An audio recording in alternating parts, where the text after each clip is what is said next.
It is 4 p.m. We're bringing developing news. And the stories behind the headlines. This is StoryCon. I'm Regina Lay. I'm Ed Lingao. Some stores are watching this midweek, June 17.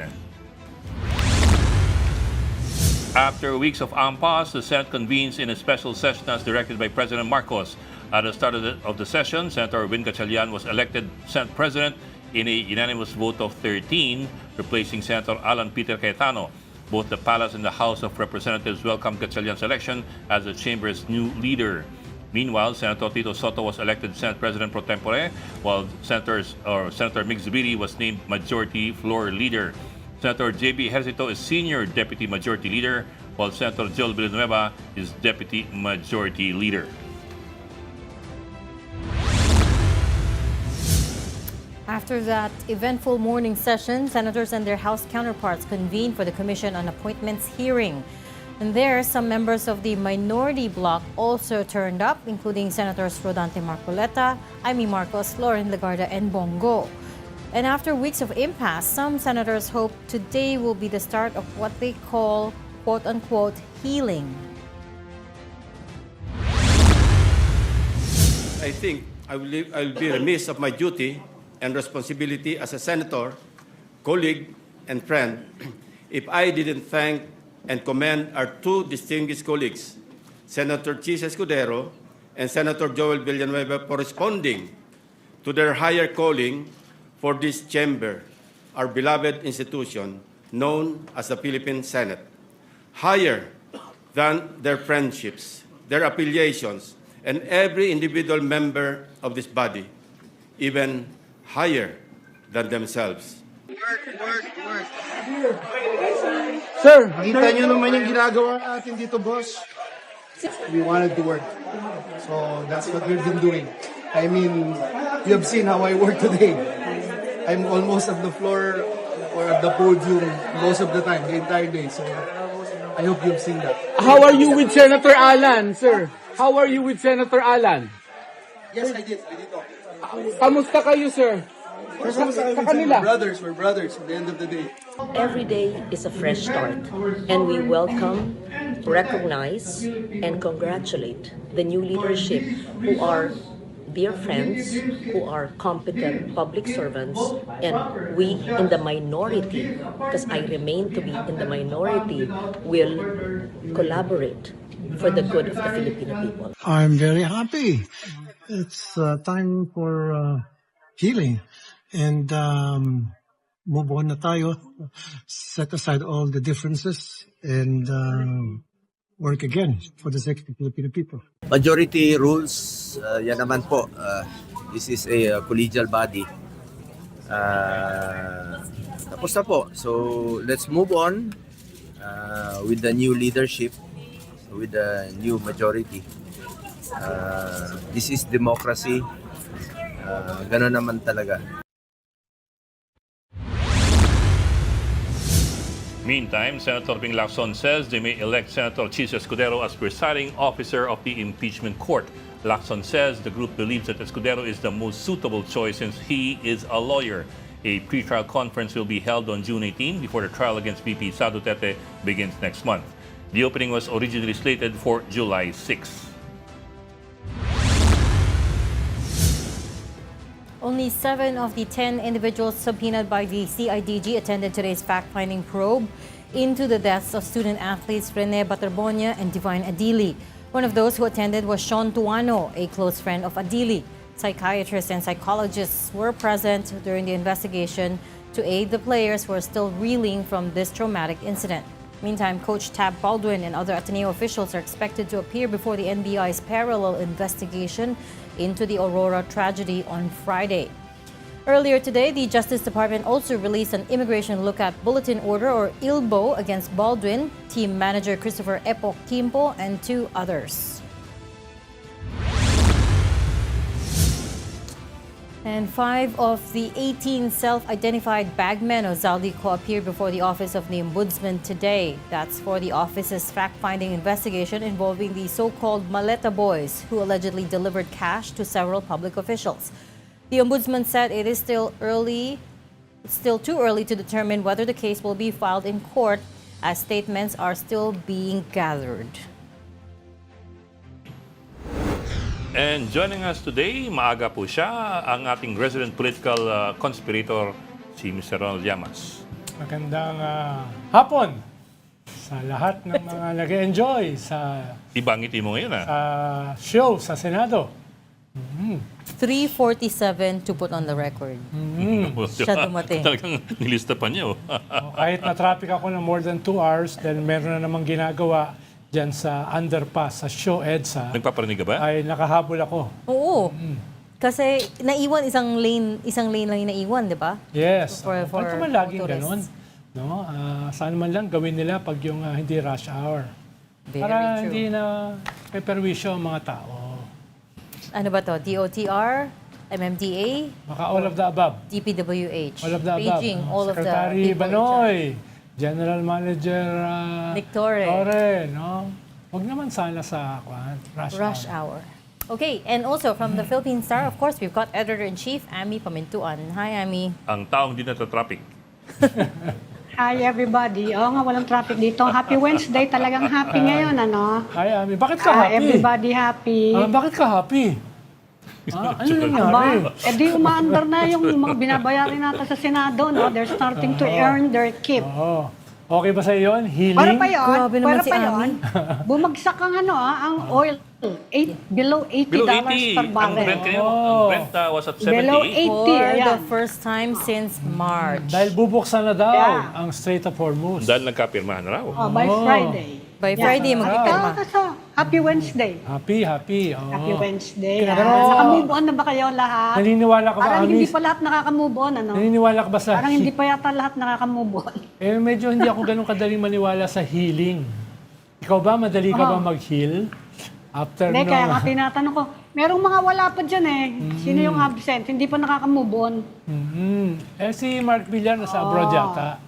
Nasa abroad yata si Mark Ganun Villar. ba? Si Alan Peter, of course, is not here.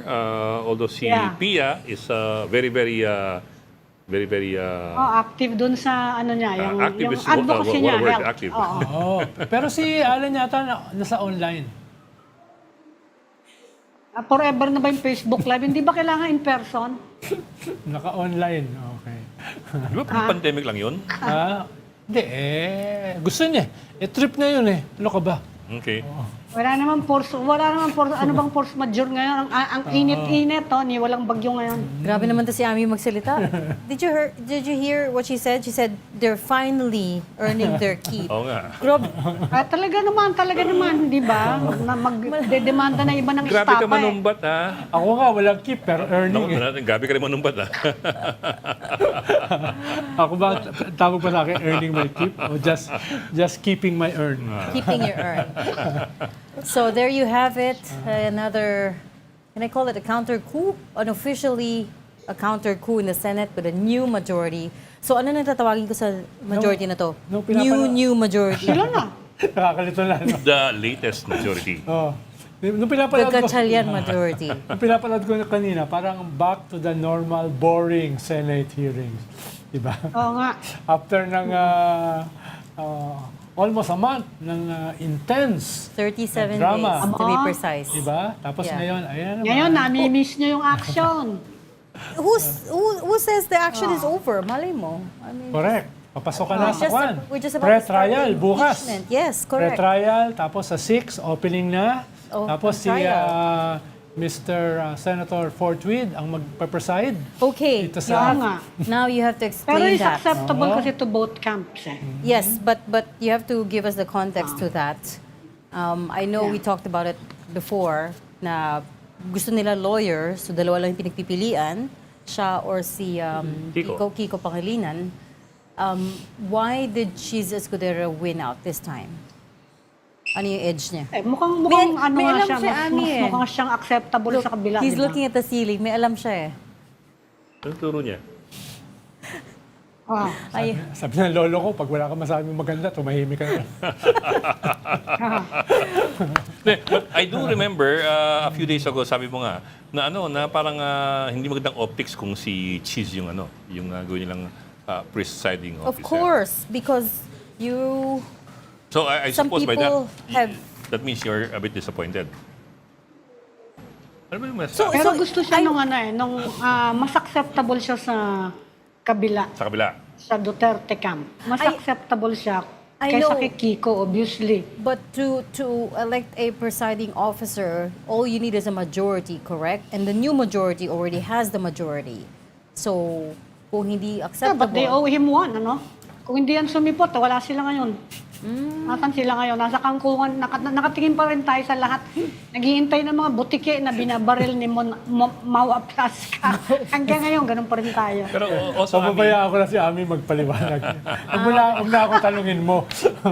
pero also, Ami, is Escudero more acceptable to the Duterte bloc considering that, di ba, before this happened, they were saying na kung sino mang lilipat ng bangko, traidor. Sino ba hindi naglilipatan dyan? Well, Kayo yeah, naman, parang- saan ba kayong pero- kuweba? Kaya Pero kaya ano, naman yung naglilipatan pinakabagong dyan. lipat ng bangko, siya yung pinaka-traidor kasi siya yung pinaka-latest eh. Nakahanap ako ng kakampi in terms of people who are saying na you don't need a lawyer to be a presiding officer. Ang nahanap ko na kakampi is former Solgen, Pilo Hilbay, who wrote on Facebook, Senators have the responsibility to make the impeachment proceedings as understandable as possible to ordinary Filipinos. This is how they can transform a trial into a teaching moment. Impeachment proceedings are not judicial proceedings and shouldn't be conducted as if it were an affair among lawyers. It should not be judicialized. At- So this is what I was saying. You don't need, why are they choosing only At between kanya, lawyers? bar top notcher yan. Yung nagsasalita. Si Solgen Hindi yan Pilo simpleng Hilbay. soldier lang. Bar top notcher. Yes. So siya na mismo nagsasabi, you don't need lawyers to be you don't need a lawyer to be a Pero presiding officer. kahit sigat siya daw ang maging sasabihin, kukuha din siya ng lawyer who will preside eh. I'd imagine kasi Which even he if will it's not a step judicial aside proceeding, to get a lawyer. you would Ayaw still niya have to follow certain procedures and rules that are very, very similar to judicial proceedings. Eh. So, if only to smooth out everything, especially procedure, kasi every now and then, Yeah, kailangan mas mabilis. konsulta yung presiding officer sa abogado at itigil muna yung buong mundo. Ito yung favorite line ko Para sa mas mabilis. Ito yung favorite line ko sa sinulat ni former Solgen Hilbay. We must also disabuse ourselves from the notion that lawyers are better than non-lawyers at arriving at just and reasonable conclusions. O naman. No, hindi naman kailangan na learn the art of law. But eh. Oo nga. you do not need to be exactly the point, right? So why do we insist that everything that officials Sige, why not cheese? Kayo talaga, why not Sagutin mo, cheese? Ed. Sagutin mo.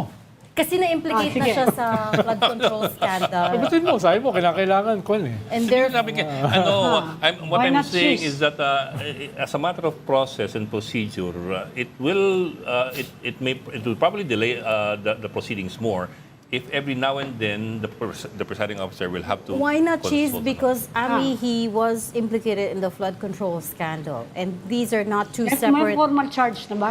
Wala pa, pero... SM really nga, na-plunder din yun eh. Pero Nakulong eh. wouldn't you want your Siya din presiding... yung presiding officer. Wouldn't you want your presiding officer to have the moral ascendancy to preside over such a, defining trial? Diba? I mean, it's not to say na wala naman mapagpipilian sa Senado. It's just, there are Pag many sinabi other mo si senators. Kiko Pangilinan yan, sasabihin, nako, dilawan yan eh, magiging bias siyang So Sherwin Gatchalian as president should preside. And then, Ayaw niya eh. kumuha siya ng impeachment manager. Yan na nga. Yeah. Ganon din yan. Kukunin din niya yung abogado. But I really feel, may alam si Ronald dito in terms of the horse trading that happened. So why not the others? Why cheese? Hindi niyo nakita, but when he starts looking around the room, alam mo na yun. Naghanap ng saklolo.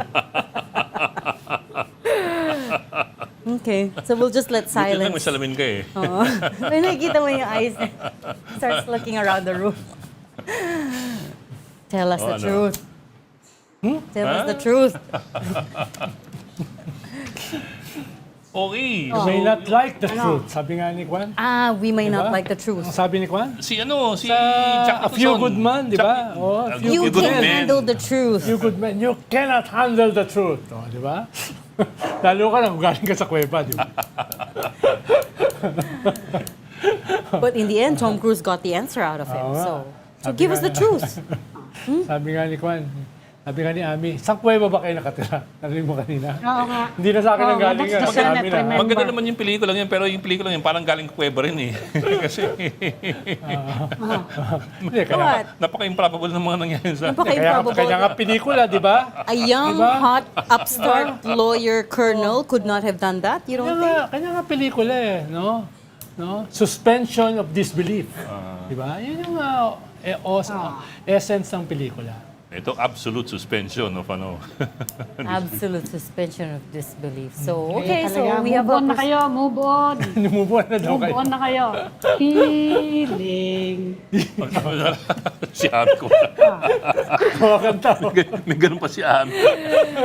Iba talaga ang... Kayo talaga. Iba talaga ang Miyerkules ni Ami. Tungkol si Ami today. She has Parang, count your blessings. Ay, gusto nyo, napakarami yung gusto eh. No? Kaya nga. Na-resolve na nga umaandar yung- na nga yung Senado. Dami pa reklamo. So, yung finance sa Supreme Court kahapon, The bar what happens to Wala that? na yun. Moot and endemic na yun. Moot academic. Academic. Alam ko, academic. Alam yung Blue Hindi, Ribbon? biro lang. Wala kang dumalo. Wala kang dumalo, Senador. Humabol lang si Amy Marcos. Mahaba-haba pa naman yung filing niya. Ilang kopya yung pinotocopy para doon, para sa filing na yun. Hindi, dalawa naman yan. Baka hindi na. Dalawa yan eh. Una, moot and academic na yung usapin ng leadership. Pero yung posisyon, halimbawa, what is a quorum? Yun, pwedeng ituloy Yun ang pa pwede, yun. kung gusto ng Supreme Court. Kung gusto nila. Oo. Kasi in the past, the Supreme Court has been very, very hesitant Yes. to go into leadership Internal scandals. matters. Oo. Pero last year kasi, Sabi nakialam- siguro na Supreme Court, sa dami ng trabaho namin, Exactly. dagdagan niyo pa trabaho namin. Oo, pero nakakapagtaka kasi last year, nakialam yung Supreme Court sa definition ng ng ano ba yung ibig sabihin ng session day. Oo nga. Na traditionally sa lahat ng parliament Parliamentary around the yun eh. world, parliament ang nagdedesisyon kung ano ibig sabihin ng session day. Kaya nga, kumbaga, nag-set ng President yung Supreme Court na nakikialam sa mga ganyang klase mga bagay. Kasi yung issue ng impeachment, affected din sila. They had to, yun yung malisyosong ano, no? They had to change the rules to, Para hindi to na sila- benefit the impeachable officials Na who kasama sila. include members of the Supreme Court. Na dapat nga conflict of interest. Yun ang dapat perception. Dapat nga hindi sila makikialam eh. Dahil conflict of interest yun. Dapat lang, ayan. Ikaw talaga, nasa kuweba ka rin. Ah. Si Ami humahataw ngayon. Parang hindi ko nung karami yung magsasabi na sa kuweba ko. Magkabilang kuweba kami magkaibang kuweba. Siyempre. Hindi sila magkasama sa kuweba. Yung kuweba niya, maayos ang pagkakapinta nun eh. Oh, Yung yeah. kuweba ko, talagang kuweba. Oo. Yung sa akin, may furniture. Oo, yung sa kanya, kompleto sa aircon. Kuwebo ng lasalista na Nepo Baby. Kuweba. Okay. Breaking news. President Bongbong Marcos has arrived in Russia and designated Ralph Recto, Conrado Estrella, and Francis Tolentino as government caretakers. Si Estrella, laging caretaker, di ba? Parati siya. Marami siyang Ngayon caretaker. ako nakakita ng Secretary of Agrarian Reform na laging caretaker, di ba? Parati siyang Pero wala caretaker. ka iba narinig tungkol sa kanya. Malipas sa Oo nga, caretaker oo siya. Ang bago ngayon is Labor Secretary Si Francis Tolentino. Tolentino because Francis usually the Tolentino. president designates 3 caretakers and ang bago this time around is si former Senator Francis Tolentino. So he has arrived in Kazan, Russia for the Russia-ASEAN Commemorative Summit, which he will preside over together with Russian President Vladimir Putin. May paliwanag nga yan, Reg. Ano, ang layo ng ASEAN sa Russia. No? Yung Russia ba, commemorative? Ano ibig sabihin na? ASEAN-Russia Commemorative Ano Summit. ibig sabihin nun? Well, The there, anniversary. ang, The anniversary. Well, usually naman kasi hindi kasama ang Russia sa ASEAN eh. hindi, but ASEAN as a bloc has a number of these bilateral Dialogue partners. dialogue partners. Kunyari, merong ASEAN-China Summit, merong ASEAN-Japan Summit. I'm not sure if there's one with Australia, but it does have dialogue partners. And I guess Yan Russia yun. is now a dialogue partner. Ba't ang tawag nila commemorative? Hindi ko alam. Parang Para bang para anniversary? Oh, parang gano'n eh. Commemorative. Commemorative. But Russia has the fortune or misfortune of being in both Europe and Asia at the same time. So may ano rin yun eh. Russia Sabagay, has huge ano rin, influence in Turkey Central rin. Asia. Yes. Pero sa In terms of ASEAN... the culture, the food, everything. pero sa Security. Pero sa ASEAN, hindi sila ganun ka-active. Hindi sila. Maybe this is a time for them to be ramping up that. Especially after we found out Manghihingi how tayo ng, vulnerable we are with oil. fuel. Yes. So that's the thing that to keep an eye on. Sandali lang si Yeah. President Marcos in Russia, but he will have a bilateral meeting with President Vladimir Putin to discuss cooperation, Energy. deeper cooperation, particularly energy and food security. Yan yung na-miss ko dati, nung Yeah. nagkaroon tayo ng APEC dito. Dapat ang assignment ko to take care of Putin. Oh, Yun yung assignment ko That as would have been cabinet interesting. secretary. Pero, Oh, no, Teka lang, teka lang. pero last minute, Take care of meaning, ako yung mag-aalaga sa kanya for 3 days during akala APEC. ko take care of as in. Oh. Eh, Bakit ka last minute- tinanggihan ka? Bigyan mo ibigay ng maleta. Hindi, ganun. last minute, umatras siya at ang dumating si Medvedev. Yung, Medvedev. So ako nag-alaga kay Dimitri. Medvedev for 3 days. Naalala ko, Pero binigyan fair-haired boy niya nun si Medvedev eh. binigyan ko pa siya ng At that marmol na kabayo. Yun ang aking regalo sa kanya. Wow. would have been interesting kung kayo ni Putin nagkasama at mag-iinuman eh. Kasi pareho kayong international men of mystery eh. Parang hindi maganda yun. Diba? Dating KGB head at dating... Dating whatever. It will be interesting as well what President Marcos says to Putin about the war in Ukraine, considering that we have, tried to support Ukraine a little bit. Yes. So, hindi ko alam anong sasabihin niya. Tsaka Hindi interesting. Tsaka Europe. Yes, along with Europe. Europe, US, Ukraine. Pumunta dito si Zelensky, di ba? Yes. Yeah. Yeah, had an Duman audience siya with, rito. President Marcos. So, we'll see. We'll see what. We'll see what comes out of this bilateral meeting. Baka, I don't know, he might say Russia's given us more fuel. Oo, more fuel. Kasi hindi naman basta-basta Ang alam lalabas ko, ka parang agad-agad yung ano parang eh. kasama tayo sa embargo sa Russia. Dahil sa Ukraine war. Di ba nilift sandali nga? Nilift Ayun niya nga, dahil sandali nga lang. sinara yung strait. Yes, sandali lang. Pero alam ko, binalik uli yun. Pero ang alam ko lang, may pinirmahan tayo together with our allies vis-a-vis Russia. Yes, I think it lapsed already.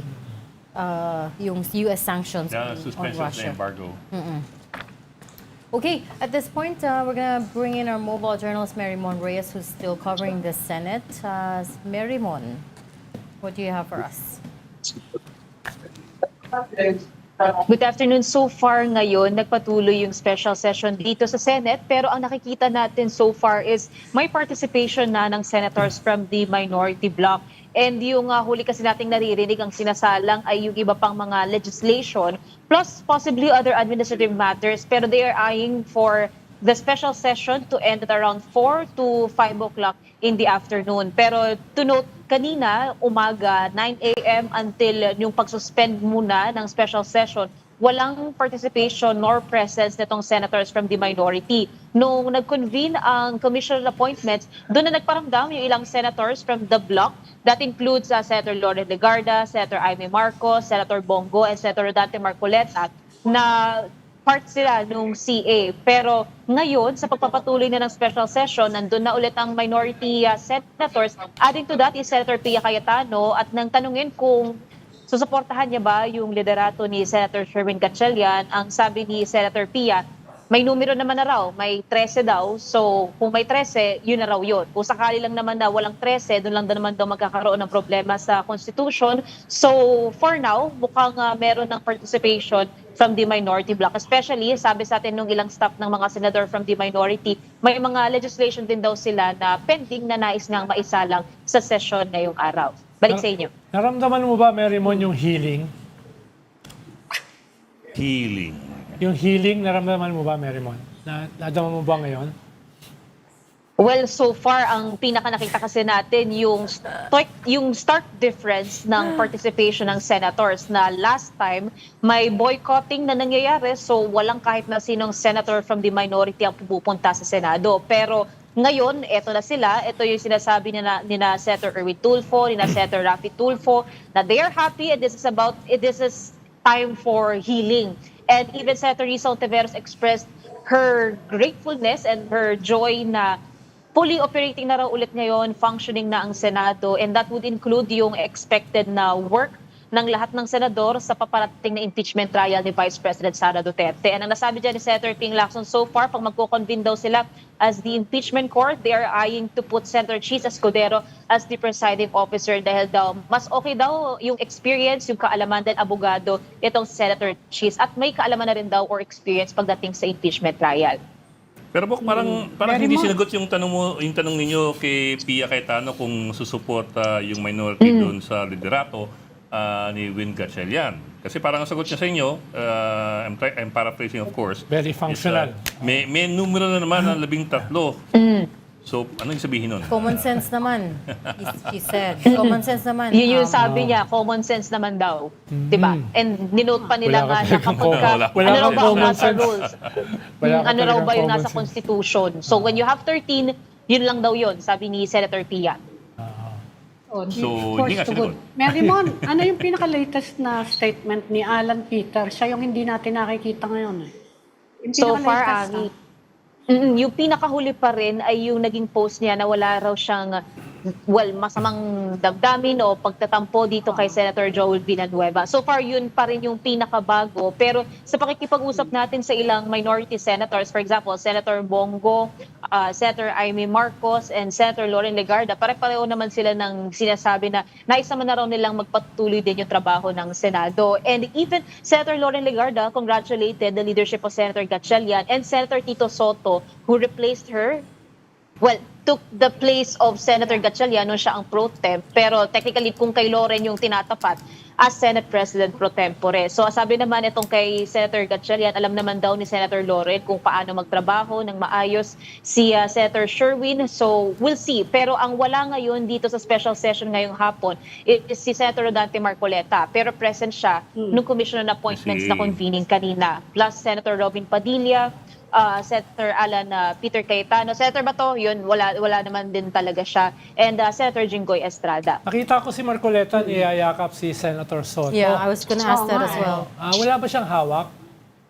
Hawak? I mean, Habang niyayakap niya. the question, Mary Mon, I wonder if may narinig ka about what they were talking about. So far, wala. Medyo malayo tayo doon. Pero ang napansin kasi natin, nung pumapasok, kanina umaga pa lang kay Senator Joel Villanueva, he was welcomed by members of the majority bloc, may kamayan, may yakapan. And kanina naman, doon sa convening ng CA, ganun din. Itong sila Senator Marcoleta, may pagbati naman, may pakikipag-usap, may small talks naman here and there sa members of the majority bloc. And even itong sila Senator Loren Legarda and Senator Amy Marcos, nakahilera lang ni Senator Risa, may few looks here and there, small smiles here and there, pero that's the most that we have muna so far sa dynamics itong mga senador. Yung kanina sa CA, hindi ba nagkabungguan uli si Marcoleta at saka si Ping doon sa appointment ng mga generals? Hindi ko kasi napanood Nabalitaan ko lang na parang may kaunting kiskisan doon, no? Dahil parang may ini-invoke yata si Marcoleta na nag-expire na yung ilang mga general, yung kanilang appointments. Dahil nga magwa 1 year na, lampas na ng 1 year, yung retirement nila. Anong balita ron? Hindi ko kasi napanood Yan, Ronald, yung isang nagpatagal din sa session kanina ng CA. Kaya nagkaroon ng point na nasuspend muna and nag-huddle itong mga senador. Pero ang niraise lang din daw kasi ni Senator Marcoleta ay yung on the technical and legal side, ito siya. Pero ang naging point din ni Senator Ping, hindi raw kasalanan nitong mga uniformed men o ng mga general na nagkakagulo-gulo daw sila sa Senado, na napatagal yung confirmation na promotion nila. Pero so far, mukhang natapos naman ng maayos yung convening ng CA kanina para dito sa 5 na pin-remote among others na uniformed men na pumunta. So hindi napigilan yung promotion nila. Crucial yan sa mga militar. Posible kasi na manggaling dyan yung mga papalit sa bagong liderato ng chain of command. So far, pero babalikan lang natin kasi may nililinaw yung camp ni Senator Marcoleta na wala naman daw siyang contest talagang todo. Nililay down lang daw or nililay out lang daw ni Senator Marcoleta yung technical na side tungkol sa usapin na to. Pero babalikan din natin yung part na yon kung ano yung huling napagdesisyonan ng CA. May paliwanag na ba? Meron may in-announce na bang plano yung Blue Ribbon under si Erwin Tulfo May in-announce na ba siya kung anong balak niyang gawin?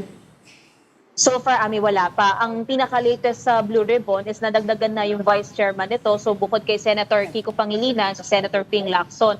And ang pagpapaliwanag ni Senator Ping, actually, kung wala pa raw talagang takers ng Blue Ribbon, open naman daw siya at willing naman siyang kunin ulit ito as chairman. Pero dalawang reasons yung sinabi ni Senator Ping kaya hindi niya na ito kinuha pa talaga ng todo kasi vice chairman lang siya ngayon.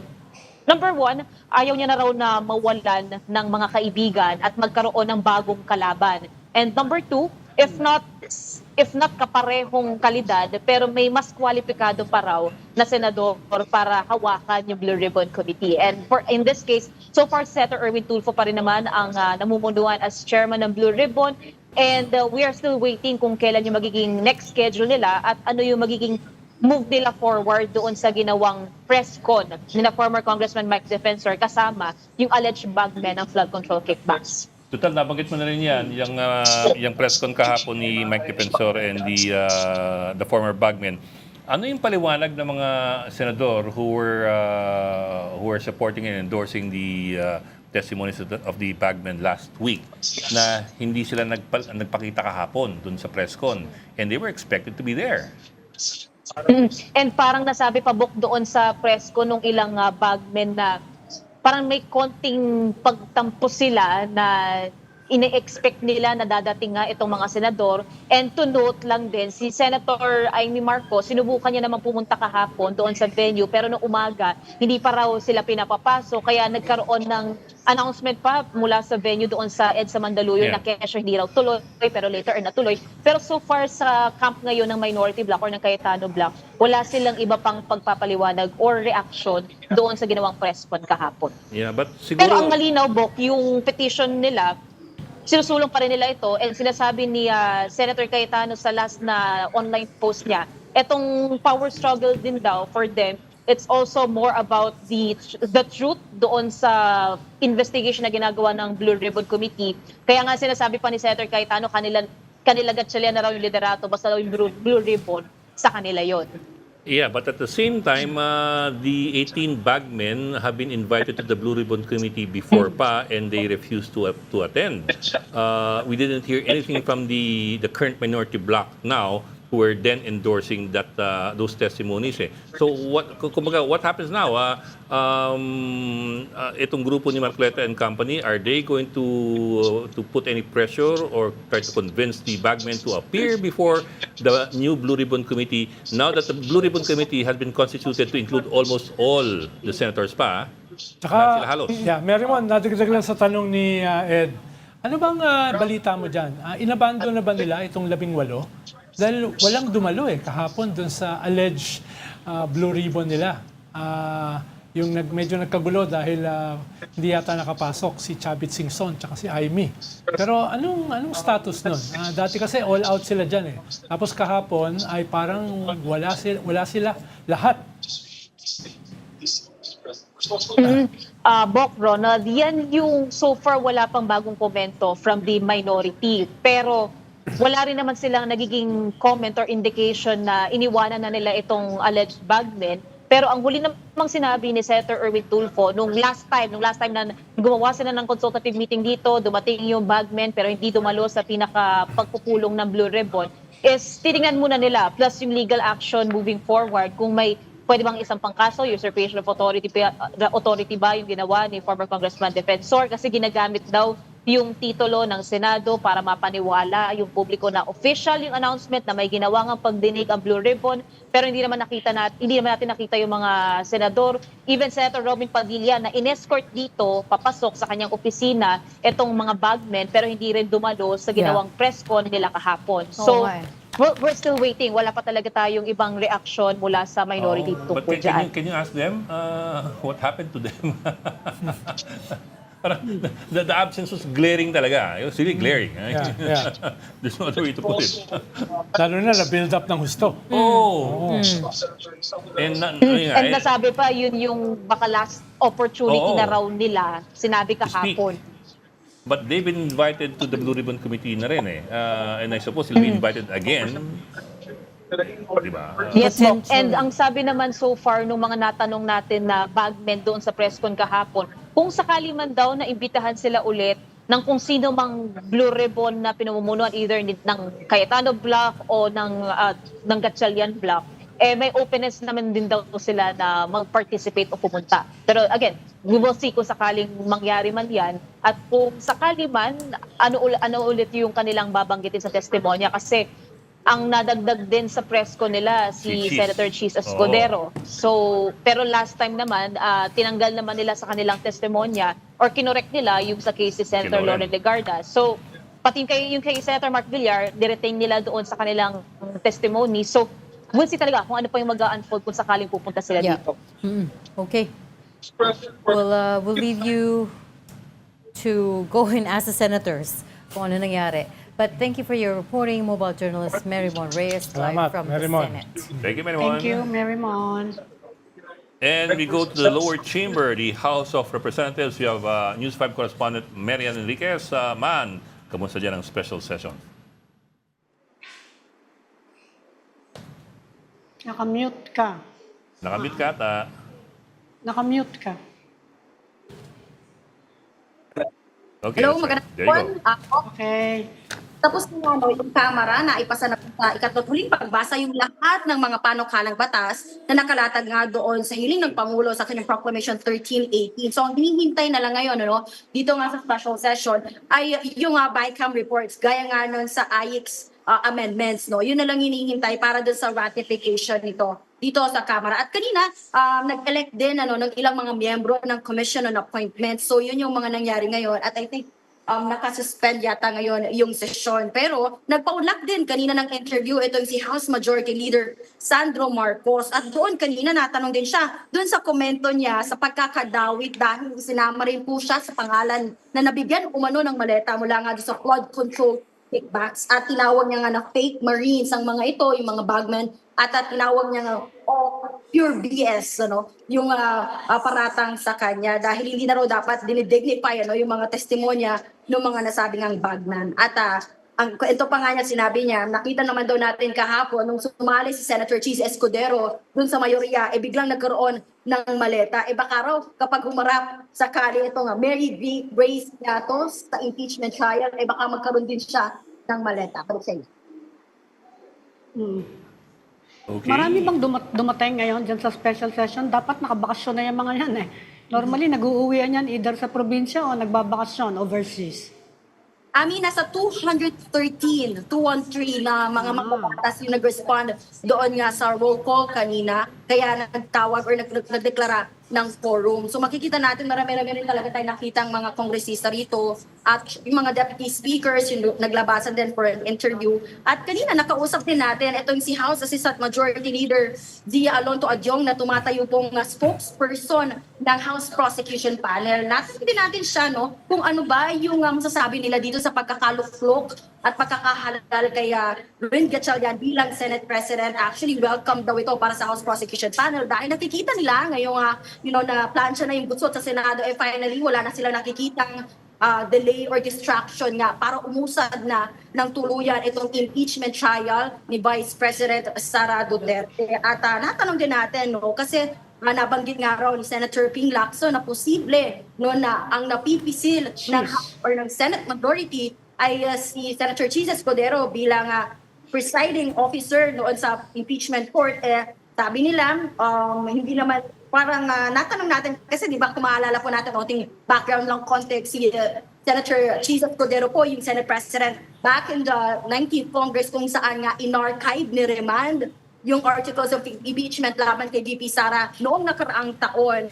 At nang matanong natin kung nakikita ba nila na magkakaroon ba ng impartial na paglilitis kung si Escudero ang uupo na presiding officer. Sabi nila, it's water under the bridge, noong nakaraang taon pa raw ito. At umaasa sila, kumpiyansa sila doon sa bigat at lakas ng mga ebidensyang ipipresenta ng House Prosecution Panel. So halos patapos na yung agenda diyan sa House. Meron bang mga kakampi yung mga minority na nag-fiscalize o kumontra dun sa mga discussion diyan? Paano wala tayo masyadong na-monitor eh? Ako, Ronald, wala na, no? Hindi naman din pinayagan yung mga privileged speech, mga ganon ngayong araw dahil po nakasentro kapag may special session kung ano lamang yung agenda or ipinapagawa ng Pangulo. For example, yung pagpapasa nga ng mga prioridad na panukalang batas, yung lang yung itatakel po ng Kamara. So wala, suspended, wala pong mga privileged speech o yung mga manifestations ngayong araw. So gano'n yun, hinihintay na lang talaga ngayon yung mga kailangang i-ratify na panukalang batas. Okay. Maraming salamat. News 5 correspondent Marian Enriquez. Salamat, Marian. Thank you, Marian. You are watching Storycon on One News. We just need to take a very quick break. We'll be right back. Please stay with us.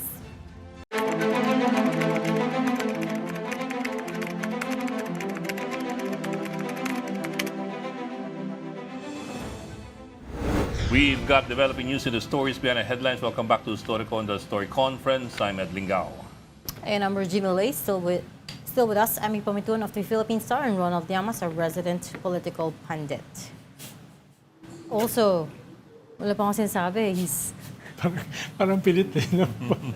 Parang may Dapat perpetrator eh. Tama-tama, NBI director ko natin, no? Parang may ambivalence. Naramdaman. Always there's ambivalence. But anyways, also joining us this Wednesday afternoon, we're talking to National Bureau of Investigation Director, Attorney Melvin Matibag. Welcome back to Storycon, sir. Welcome back, sir. Welcome back, Director. Buti na lang si Director. Walang ambivalence pag binabanggit ako. Alam mo naman, Senator, idol kita. Alam niyo pong... Kasi alam niyo mga sikreto mo. Alam niyo pong perpetrator ito, di ba? Ambivalence. Okay. Director Matibag, we're talking, first and foremost, we're talking about the very tragic incident that happened with the Ateneo basketball players. Just this afternoon, CIDG Director Major General Robert Morico said it was not an accident that the basketball players were 700 meters away from the resort that they were staying at. And this goes against what was said last week by the PNP, which is initially they said this was an accident, there was no foul play. And now you're saying that it was not an accident. So which one is it? Well, sa amin po, from the Bureau of National Bureau of Investigation, we are still in the process of investigation. Just today, we finished around 8 walo po na basketball player together with the lawyers and the parents na interviewin po namin sila. We will have some more tomorrow sa Friday. Nagpadala rin po ng message si Coach Tab Baldwin na through his lawyer na baka mag-participate siya po doon sa investigation sa Friday. So we cannot come out with a conclusion yet hanggat hindi po natin natapos ng buo yung investigation.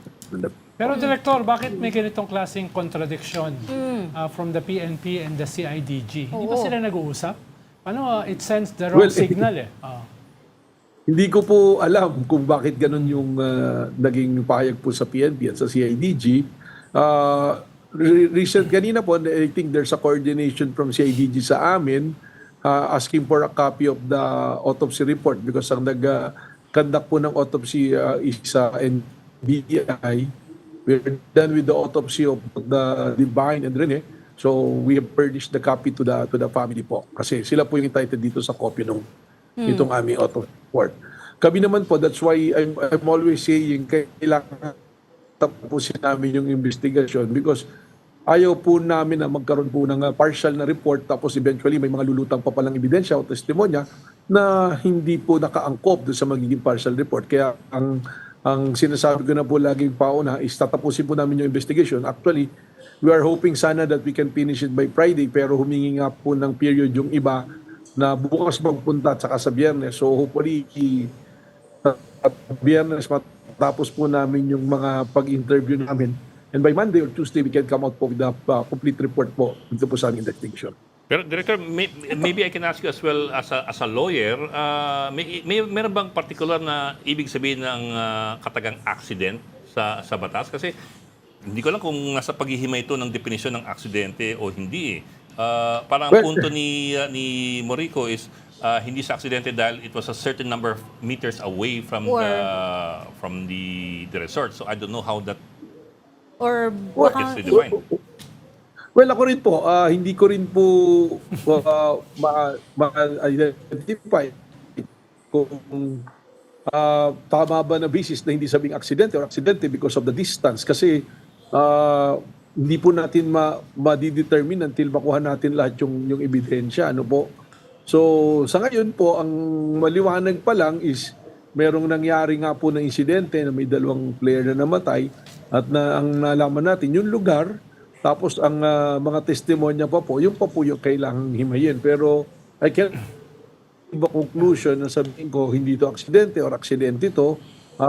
It is an unfortunate event para po sa akin na kaya natin iingatan masyado pong mataas yung ano ba ng publiko. Siyempre po ang pupuntahan naman natin dito kung saan po yung ebidensya at base po sa proseso. That's why I'd rather restrain or give anything na parang yun na yung findings na hindi po natatapos ng buo yung ating pong investigation. Baka, Ed, ibig sabihin lang ng CIDG, yung haba, 700 meters, baka ang ibig nilang sabihin, parang hindi safe space yon. Parang baka sakaling you're putting them in harm's way. That's gross negligence. Pero pag sinabi mo kasing hindi siya aksidente, it sounds like It implies there was malice. It implies it implies foul play, which is opposite to what the other the PNP said last week. So, which is why we're trying to make this very, very clear. Ano po ba talaga and why are different people saying different things? Exactly. That's exactly why the NBI, we are avoiding making comments na ganyan because we'd rather complete our investigation before po tayo magbigay ng findings. Kasi yung kung nakarating po ng 700 meters, ano yung question? From 1 meter to 700, paano siya napunta ron? So yun po na ititingnan natin na magiging basehan po natin. Ang kanina lang po, kinausap ko yung mga bata at saka yung pamilya. Ang sabi ko lang, NBI will do it very professional and very fair. Kung merong dapat managot, ay ating papapanagutin. Kung saan dadalhin yung ebidensya, doon natin dadalhin. At ang pakiusap ko lang, sabihin nyo lang kung ano talaga yung recollection ninyo. Kung ano talaga yung pinagdaanan ninyo. From the time siguro na pumunta kayo ron hanggang sa nangyari at hanggang nitong natapos na, meron bang mga kumausap.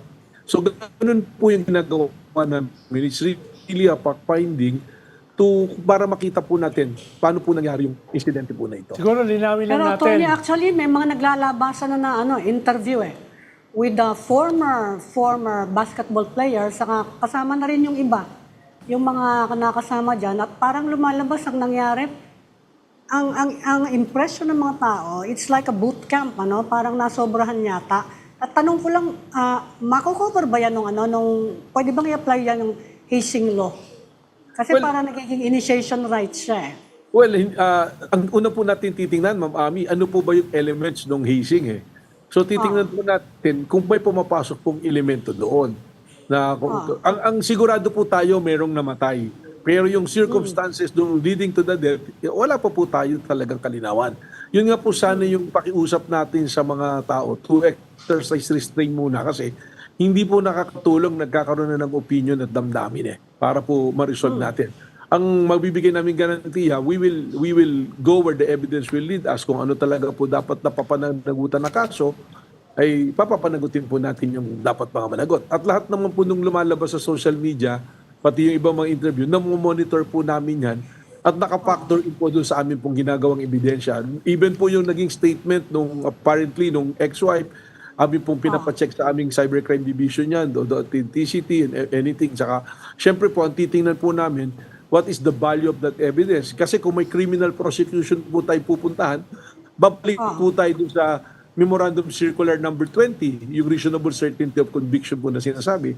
So lahat po yan, napakalawak po nung dapat nating galawan at kalapin po na mga ebidensya at mga testimonya. Ang assurance lang po namin, we will not leave any stone unturned para makita po natin kung ano talaga ito totoo. Verified nyo na ba yun? Ex-wife nga yun? That was an audio Verified na ba yun na ex-wife nga yun and the daughter. Well, ang una po natin tinignan is the authenticity nung video po na lumabas. And Yes. pag dumating po si Coach Tab, we will ask him, isasama po namin sa pagtatanong po sa kanya. Is So hindi pa siya verified? Hindi pa siya officially verified? Wala na pa po yung kaming misis niya yan? official verification na talagang ex-wife at yung anak. May mga kwento po, but we cannot, as an investigating body, we cannot rely po dun sa sabi-sabi. Yeah. Wala kaming malinaw na ito. Saka linawin lang natin na yung CIDG tsaka PNP ay not under ng NBI. Under yan Hindi ng nila kasama yan. Yeah. Oh, iba Yeah, yun. it's a separate... wala kayong kwan dyan. Wala But- kayong DOJ yung NBI. Wala po. Actually, ang NBI po, immediately after the incident, the following day, we created already the task force to investigate this. And we are very careful in issuing public statements kasi nga po, baka magkaroon ng iba-ibang interpretasyon po. Alam niyo naman po ngayon, alam naman natin, yung social media nagagamit, ang dami nagiging abogado at investigador. Another issue is we want to veer away from yung politika, baka po pa itong incidenting to, sakyan pa sa politika. So yung po yung iniingatan natin dito. Kailangan po ma-attain natin kung ano po talaga yung totoong pangyayari. It's already being politicized nga, sir. Is the school cooperating fully with you guys with the fact-finding investigation? Because there's also a question here of institutional accountability, right? So now we're finding out na hindi pala ito sanctioned ng University Athletics Office, that the basketball team went and did their own organized their own team building activity without getting approval from the University Athletics Office. So there are lapses at every stage of this. Are they cooperating fully with you guys? Well, so far po lahat naman po ng aming mga iniimbestigahan at kailangan ipatawag ay nagko-cooperate naman po properly. Yung nga pong resort, hindi pa nila natanggap yung subpoena, pumunta na po sa amin dito, nagbigay na po ng statement nila. So yung eskwelahan din po, inimbitahan namin, so far wala naman po kaming nakikitang resistance.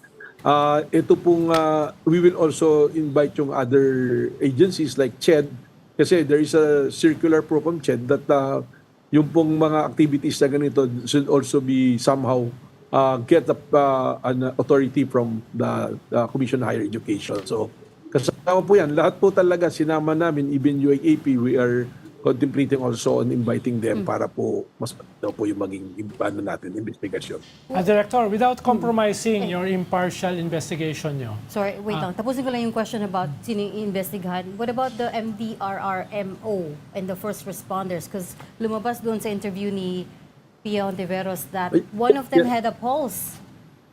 And then they stopped the CPR. Pati po yun, pati po LGU po. LGU kasama rin po.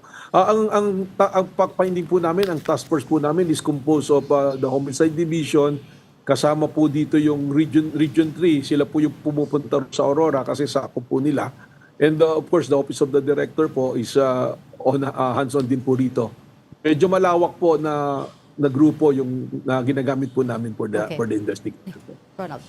Without compromising your impartial investigation, Director, ano yung next steps nyo? Ano yung hinahanap nyo dito sa inyong, paano kayo magpo-proceed? No? Para may kaunting indication yung mga mamamayan, yung mga tigapakinig, na paano nag-aabante itong investigasyon? Well, of course, unang-una po nating tinitingnan is kung meron, kasi basic po, I mean, I'll speak not as an NBA director, but as a lawyer, pag may namatay, meron pong pananagutan, normally. Yan po yun eh. So, may dalawang namatay dahil sa isang ginagawa po na activity. So, ano ba dito? Meron ba, yun yung tinatawag kung may foul play, yun po yung tinitingnan natin. Ang susunod po natin na question, kung walang foul play, meron bang negligence? So, yun po yung tinitingnan natin dito. Tinitingnan po natin yung degree, kung ano po ba yung degree ng care na kailangan. Kasi meron po sa batas yung degree of care. Kung mga ganito, ano bang responsibility ng coach? Ano bang responsibility ng mga kasama? Anong responsibility ng resort owner? Anong responsibility ng eskwelahan? So lahat po yun ay ating titingnan. At lahat po yan, bibigyan natin ng kasugutan once na matapos po natin ang investigasyon po. Attorney, cambio lang ako Kasi Opo. may story ngayon from the Department of Justice, itutuloy daw nila, and I know na NBI ang nag-iimbestiga nun, itutuloy daw yung, i-resume yung investigation kung ano nangyari sa Senate nung nagkabarilan ng mga butiki doon sa ano. Doon. Well, Butiki talaga. Kaya in charge doon, ano? Ano na Ma'am, tuloy-tuloy naman po yun. Actually, hindi naman po huminto yung investigasyon. Hindi kasi ano na, bago na yung leadership eh. So you will ask them. Yes, we already natapos na po namin yung report namin, the staff report, including the attached evidence and testimonies, and we have forwarded it to the investigation po ng na-create na task force ng DOJ. At nasubmit na rin po namin yung mga personnel namin. Umattend po kami, nag-participate kami. Kami naman po, nung inimbitahan namin si General Aplasca, nag-beg off siya na umingi muna siya ng period. So wala naman pong problema ron. Yung iba naman po namin pinatawag, nagbigay na ng statement. So tuloy-tuloy naman po yun, Ma'am Ami. At dapat po talaga na magkaroon po ng katapusan at kasagutan yung nangyari na yan dahil hanggang ngayon marami po pong nakabitin, nakatanungan sa atin po mga mamamayan po. Well, on another issue, no, paano marami kasing nakalagay sa platito nyo, Director, no? Itong isang nakalagay sa platito nyo, itong alleged human trafficking case ni Mike Defensor. Ano na bang status niyan? Dahil ang sabi niya, persecution daw eh. Well, ano po, just to be very clear about it, actually, I'm looking at Friday, kung hindi po Lunes, may papile na po yung additional na kaso, no, yung mga dapat pa pong managot. Una-una, yung pong kanyang may bahay at saka isang anak niya at yung mga kapartner dun sa Blue, sa Blue Hotel, may kaso na po. Actually, sumagot na po sila at kami naman may sagot din. Pero Friday or Monday po, ipapile namin yung human trafficking case din po against Mike Defensor because we are able to complete the matrix na lumalabas kasama po talaga siya. Pero non-bailable yan, di ba?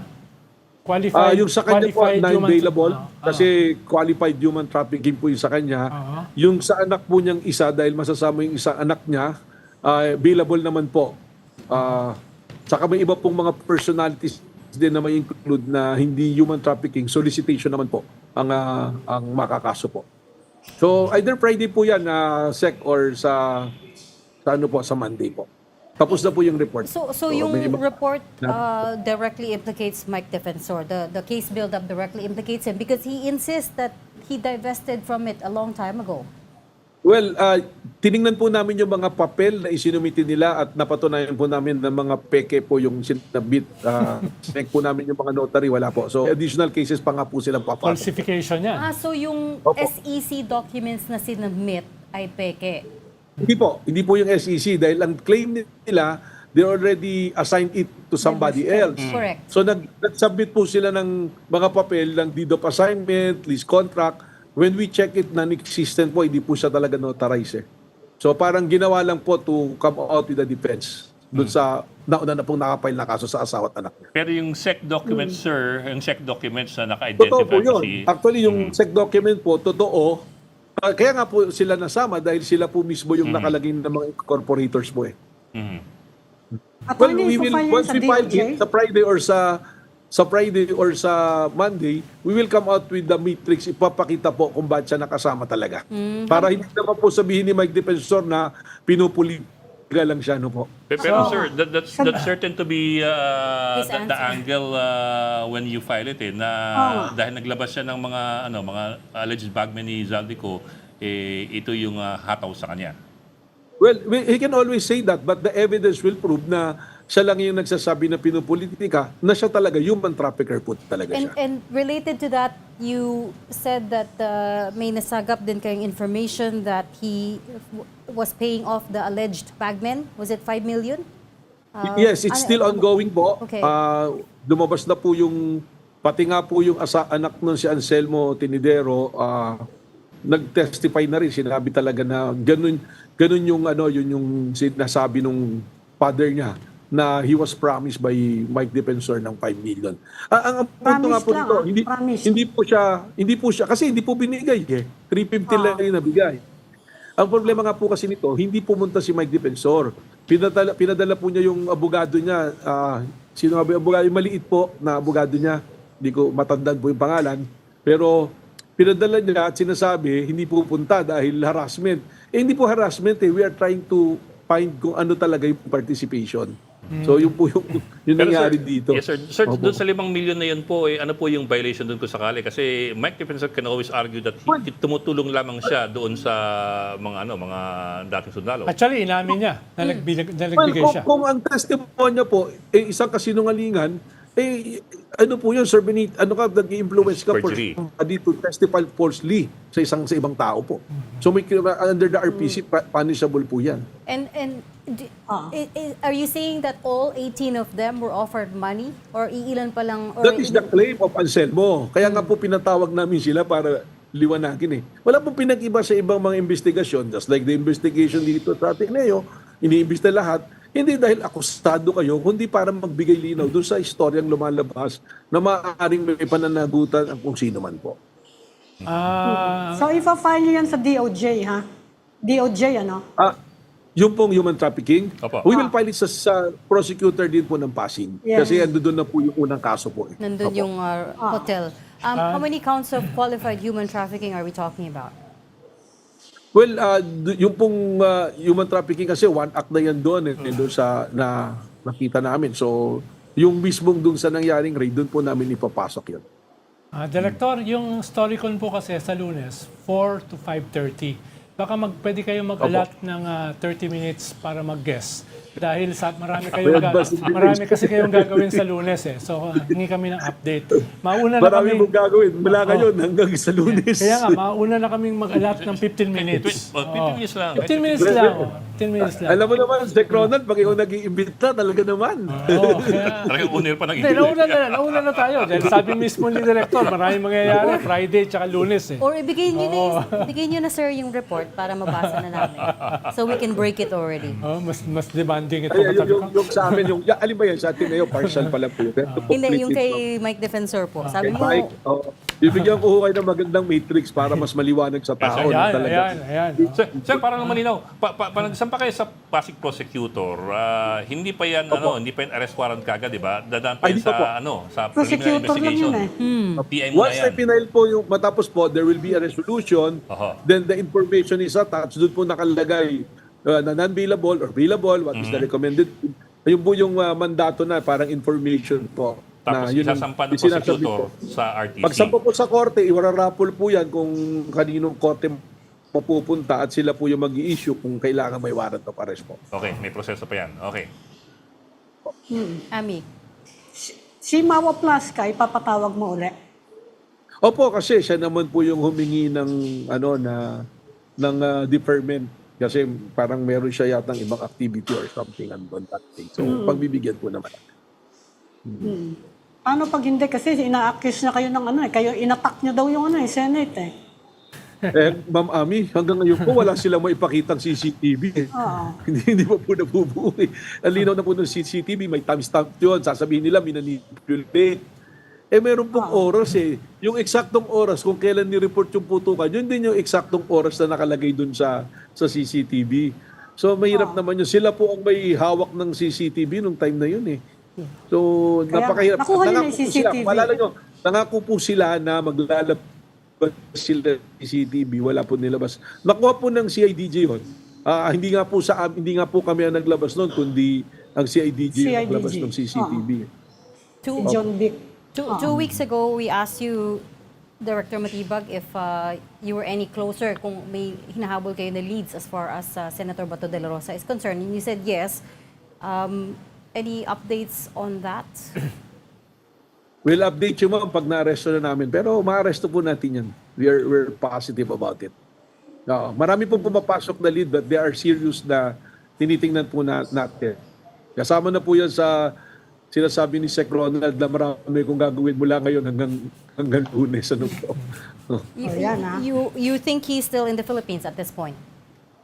Sa palagay ko po, kasi ang paniwala ko nga, iba yung kaso niya Hindi parang kay Saldi ko to So, yung sa kaso niya, mahirap for him na umalis because there are about 122 countries po na member ng ICC.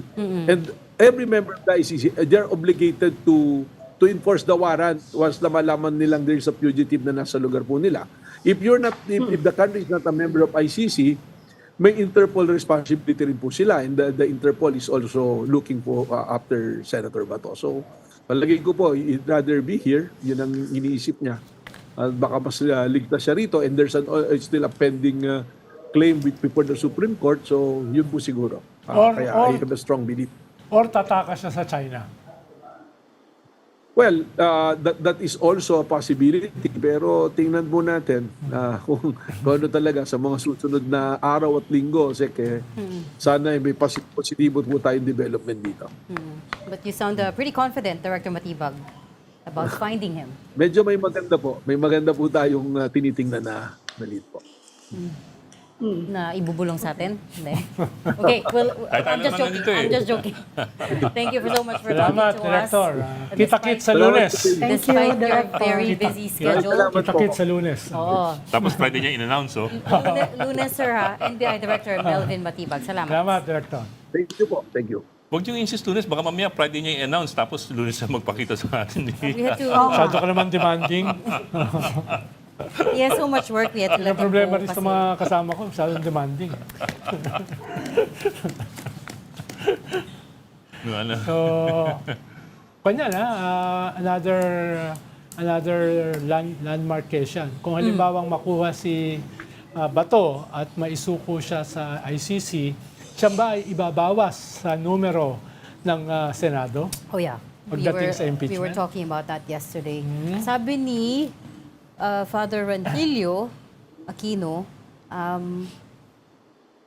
he should still be counted. Common sense daw. Hindi Dapat ba? 23 pa rin dapat yung count. Kahit Yung nasa ICC na siya. Oo. Yung plunder kasi, he was, Sandigan Bayan suspended Senator Jingo Estrada 90 days. So therefore, stripping him of all his legislative privileges. Pero sabi ni Justice Carpio, kahit wala yung suspension, yung duties niya as senator ay suspended dahil sa plunder. So kahit wala yung suspension. Automatic ba yun? Yun ang sabi Because niya. you're under the judicial... Nag-invoke siya ng mga president. At saka ng mga... Hindi, pero napalakas lang ng suspension.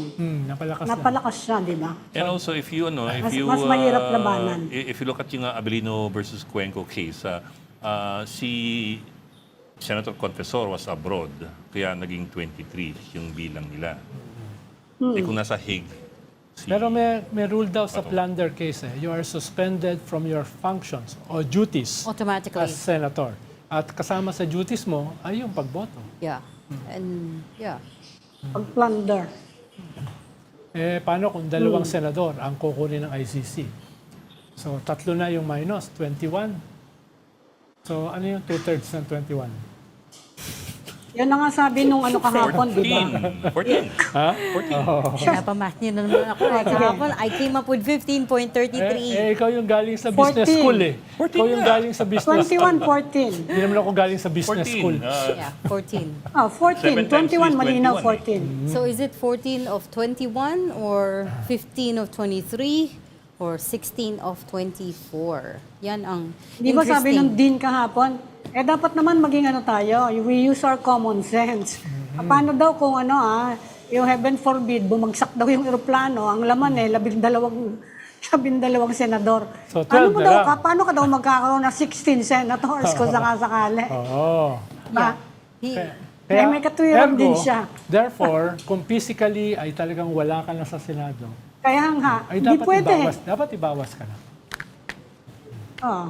Lalo na kung ikaw ay Yun na nga. fugitive. Yan ang sabi niya. Ibig sabihin, tumatakas ka dun sa batas eh. Yeah, you're ano yung legal term doon? You are Incapacitated. You are submitting yourself there's to a the term, not submitting, jurisdiction. correct. That's it. Not submitting yourself to the judicial process is what they keep saying. Very interesting. Kaya hindi pwede si Bato. O nga pala, World Crocodile Day ngayon. Saan Kung galing hindi yun? nyo alam. Is there such a Sino thing? naman nagsabi dyan? Ikaw lang yata nagsabi. Hindi, World Crocodile Day. Tanong nyo. Alam mo yung mga... Alam mo, Di may celebration Tanong nyo, hindi ko wag na sasabihin ko saan. example, June 13 was World I-check nyo. Gin Day. Oh. Wait, that's a thing. Oh, kita mo, kung may Gin Day, bakit walang Crocodile Day? Oh. Tanong nyo. Bakit kailangan magkaroon ng crocodile? Are they endangered? Di hamak na mas endangered malaking yung epekto sa mundo ng mga buhaya kesa Ginebra. Are you talking about real crocodiles No. or Oo nga, tama si Jan, our executive producer. She said, araw ng mga buhaya. Annually, June 17. Hindi may Initiated celebration sa... in Hindi ko na sasabihin, 2017. Si Ami natin, kasi Ami. Oh, 2017 sinimulan yan, World Crocodile Day. Kanina Ito pa yung na yan. ito yung mga tunay na mga gentle animals, 'di ba? Na na-demonize, na insulto sila dahil kumpara sila sa mga mandarambong, sa mga kawatan, no? Sila naman They're not really very gentle when they try to... Yeah, they're not gentle. They will kill you. They will eat you. Yes, They will bite you and then do a death they're roll until just you drown. but they're just trying to survive. Hindi yan katulad ng mga Meaning Bagay. it's in their, I get the kawatan, point di there. ba? it's in their nature. Oo. Di ba? They eat to survive. Wala They silang eat- concept they eat ng to right. live. Wala silang concept ng They eat right to or live, wrong, oo. di ba? The more important question is, what do you think of Winry? Uy, maganda yung may mileage, may traction. Yung Winry? Oo. Hindi ako magugulat kung sa 2028 isa yan sa mga possible na Hindi, formulations. Ang tanong mo ba, Nagsiselos ka ba? Winry as a The- tandem, as a political political tandem? project. As a viral thing. It's Oh, going iba around. hindi political tandem, as as a Political project. Oh. political project. Di nga daw eh. Ayaw niya sagutin. Sabi na nga, as a love team. As a love Sabi team. lang. Oh, yeah. Sabi love team. Sa lab team, okay din siya. Pero ang alam ko kasi, meron namang partner si Senator Risa. Kaya yan ay parang lang yan, formulation lang yan ng mga marites na gustong lagyan ng mileage yung kanilang alliance. Ba't parang nag-iba kulay mo? Pero it's catching on, Winry. I keep Diba? saying Diba? it. Oo. Winry. Maganda yun. No? As a political project, dahil tingin ko naman as a personal, ay merong ibang Pero papayag ba si Senator Risa na VP dahil ang gusto niya is nagsabi na siya, di ba, that she's open to running for president. well, depende naman kung ano yung mag-unite sa lahat ng puwersa na lalaban kay Sara. No? Yan naman ay process na dinadaanan pa. No? At ang sabi lang naman ni Senator Risa ay open siya sa 2028. Pero kung may iba na mas viable against Sara, dapat isa lang. No? So we're presuming na makakatakbo pa rin si Vice President Sara sa 2028. Oh, may plan B naman sila, Ami. Meron silang baste. Plan B is baste. Oh, Baste. na ang tingin nila ay mas Viable. Digong 2.0 daw.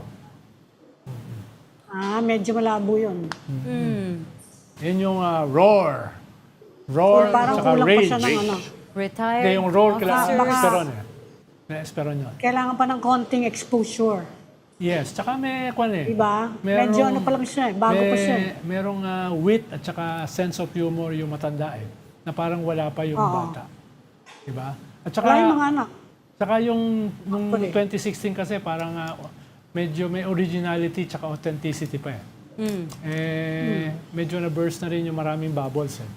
Kaya baka hindi na ganun ka authentic o ganun ka original kung si Baste ang susulpot na successor kung sakaling ma-impeach si Sara. Dati artista siya eh. Dapat nagtuloy muna siyang artista bago magpolitika. Isa ba siya? May ibang Diba? pelikula niya. Hindi ba? Nag-showbiz siya, di ba? Ang tanda ko Briefly. si Mikey Arroyo, yung Kapitan Kidlat. Hindi ba? Tsaka si Jinggoy. Briefly na gano'n siya. Oh. Speaking of artista, si Diba? Senator Robin Padilla went to the screening of his movie today. Para hindi dumalo dun sa Senate session. Kaya hindi siya nagpunta sa ano. He was Doon sa session. he posted a video of himself attending the screening. Pero Because they took it down. took it down. Pero some media outlets had already Yeah. downloaded it. Panood ko rin yun. Siguro nakita niya, uy, medyo negative Inuna ko pa to kaya sa aking function. Oo as a nga, senator." mas importante yung sine kaysa trabaho. Yung trabaho parang sine rin eh. Habulan sa Senado, na Mission Impossible ang tunog, di ba? Barilan Kaya sa kayo Senado. naimbestigahan nga, di ba? John Wick, meron ka pang John Wick episode. John Wick. Tapos meron ka ring Hindi John Wick. oh, John Wick. Wick. Tapos meron ka ring drama. Yung mga hindi Speaking man lang kinamusta, iyakan, di ba? So, ang daming drama Oy, sa bati na Senado. sila kanina, bati na. Yes. Maganda na usapan kanina. Yes. I doubt it. Oh, Ganun ba kanina? Parang pinanonood ko parang mainit kanina ang ulo. eh. Mainit ang ulo I kanina. doubt it daw. Oh, I doubt it. That's just for the cameras. Huh? At Alam mo least naman. in public, ano sila na, civilized na sila. Eh, alam mo naman mga politiko natin, puro... Civil. Civilized. Alam mo naman mga politiko natin, kaysa naghahabulan sa hagdan, saksakan ano? ng plastic yung mga yan, saksakan ng ipokrita, di ba? Ayan What na, a si Ronald sad- Llamas po yan. Ha? Kaya nga eh. I'm just calling a spade a spade. What a sad assessment. But yes, si Senator Padilla was seen at his screening. Not clear if he's gonna be snubbing the entire special session. Hindi pa natin alam. We're trying to find out. And si former SP Alan Peter Cayetano din. Hindi natin alam if Oo, dapat You'll pala turn na up. istapa, no? estafa? Oo. Bakit estafa? Siniswindle ng mga taxpayer. But reminder, under the Senate rules, absent senators can be made to attend sessions. Can be. So, Sige nga, magkakadrama how do you na naman apply yan. that to Bato, for example? Iba yun. Law enforcement yun eh. Pero those So, who the- refuse to attend sessions, that was a reminder Kaya nga, that isoli they na also lang aired sweldo, before. mas madali. Uy, Dapat no work, no pay. Oo, which reminds me, hanggang ngayon, hindi pa sila decide on what to do about Senator De La Rosa's office. Yeah, pitong buwan na yun na sumisweldo, na walang trabaho, ano ba yun? We're maintaining his office with 10 of his relatives. We're all paying them. Yeah. For what? Yeah. Nagalit si Sammy. Aba Sammy ko, on a roll. tax, magkano kinukuha sa ano mo? Income tax mo? Sige nga. It's about... Income tax pa lang yun. Oh, may May nag-breakdown VAT nito pa tayo. May excise tax pa tayo. Oh. Napupunta yung buwis nyo. Oh, di ba? So what do we do with that office? Ewan ko. Meron ng ano ngayon, rules eh. Meron ng committee on rules. Maybe they can talk about what they can do about it. Wala daw sa rules nila yung ganyang kaso eh. And Kaya kailangan pag-usapan pa nila. baka mabuhay ulit yung bill for voting in absentia, online voting. Yeah. Baka mabuhay ulit yun. Mukhang wala ng pag-asa yung pumasa dyan. Anyway, Okay. sige. Let's So- call it a Wednesday. Yes? And Tatanungin ko ulit yung cabinet reshuffle. Every day I'm gonna ask until I find out. Oo nga eh. Oo Lagi nga, na lang yun. may Cabinet, reshuffle. meron ba? Lagi na lang Anong revamp. bago? Lagi Anong na lang bago? reshuffle, no? review. It's persistent rumors. We keep hearing Hindi, na. dahil totoo naman Yeah. na pinag-uusapan yan. Ayun lang, so far, wala naman takers, di ba? Oh. Meaning yung mga inofferan, they haven't accepted. Sa gulo ng gobyerno, Ronald, sa papayag ka ba? Papayag ka ba? Ano na lang yan effective. Wala nag-aalok sa akin, ha? Wala nag-aalok. Hindi, mga... Ushus, that's not true. May narinig ako. Mga 1 year na lang, di ba? Mga 1 year na lang na Pag ako effectively biglang madulas. tatrabaho Dulas ka mo. pa. Idulas mo, Ed. Uy, we said this is a happy Wednesday. Kayo talaga. Yeah, happy. Happy. Hintay kung bumaba ang Oil prices. gasolina, ha? Oo. Presyo. Bababa na, hopefully. Slowly but Saan surely. kuweba ba kayo? Tingin nyo, pag bumaba sa international market, bababa rito? Ano ba kayo? Hindi naman mabilis. Eventually. Mababa yan. As in, sa Christmas. Mababa yan kasi people are expecting it. Exactly. Exactly. So we'll leave that there on Hindi a positive pwedeng note. hindi. Ganun ba yun? Because people are Hindi expecting it, pwedeng hindi bababa ibaba. yan. Parang Ini-expect nila mga tao na lilinis ang gobyerno. good governance, iba? No? Hindi ka. Iba naman yun, Transparency. iba naman yun. Sinisira niyo yung Wednesday. Good day Oil nga tayo. prices coming down. That is the good news for today. Mag-aaway pa tayo dito ngayon. Talaga. Thank you for joining Storycon today. I'm Comituan, Editor-in-Chief of the Philippine Star, Ronald Llamas, a resident political pundit. Join us again tomorrow, 4 p.m. for Storycon. I'm Regina Lay. I'm Ed Lingao, kapatid. We are one news, all sides, all the time. This is the Story Conference Group or the Storycon Group.